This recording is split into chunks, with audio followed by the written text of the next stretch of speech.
Greetings, my fellow Fright Fiends. It's your buddy BoogeyMan Ben here for another episode of BoogeyMan Ben's Horror Zone, and this is the final part of my countdown to Halloween movie series retrospective.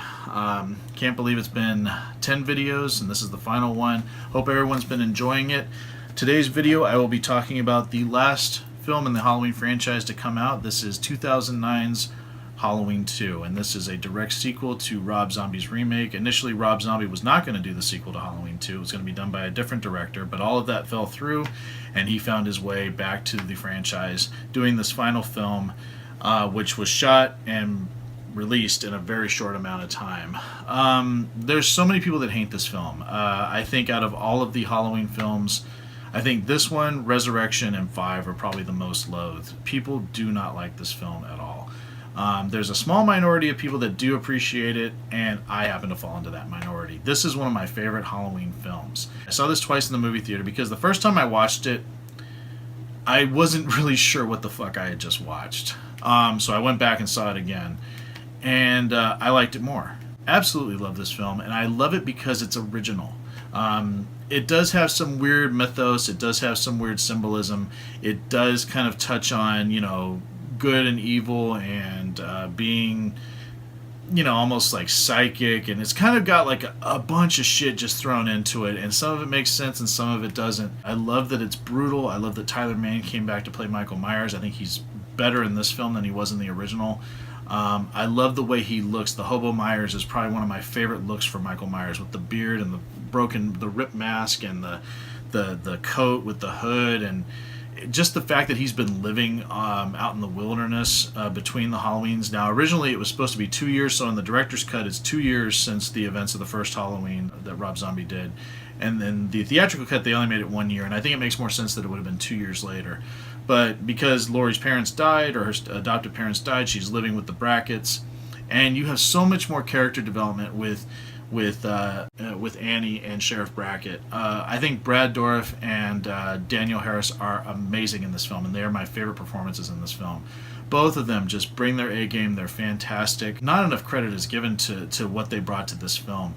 Scout Taylor Compton is whiny and everything like that, but again, she is going through this. She's gone through this traumatic situation, and a lot of people are like, "Oh, she's so unlikable in this film," but I think that is normal. That is what some people that go through traumatic situations in their lives would act like that. It just made more sense that she would be like this. And the fact that Michael Myers looks the way he does, a lot of people don't like the look, but I think it makes more sense that he would look like this than how he came back in the last two films, H20 and Resurrection, of the other series. That didn't make sense. Why did he look so clean and nice and everything like that? I'm like, it made more sense that he would look grimy and gross, and just that he's been living out in the middle of nowhere and eating like animals and things like that. I just thought that was so realistic and well done.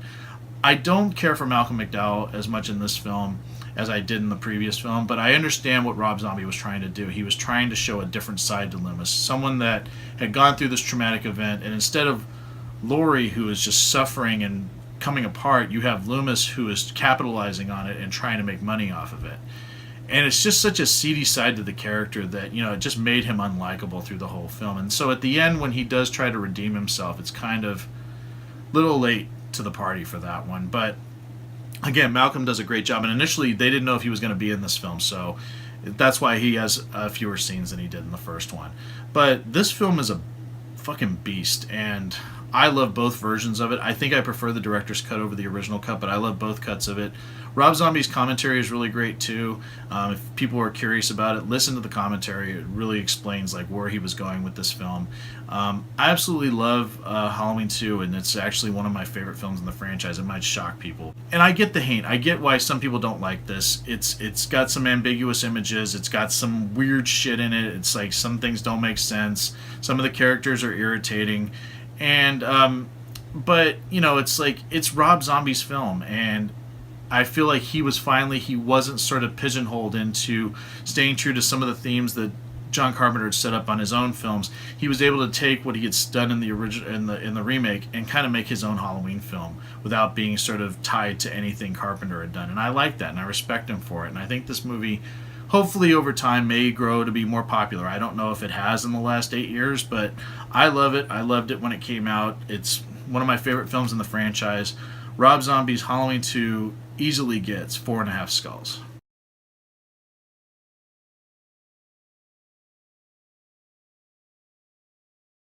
So that is it, my friends. I have covered the entire Halloween franchise, all 10 films.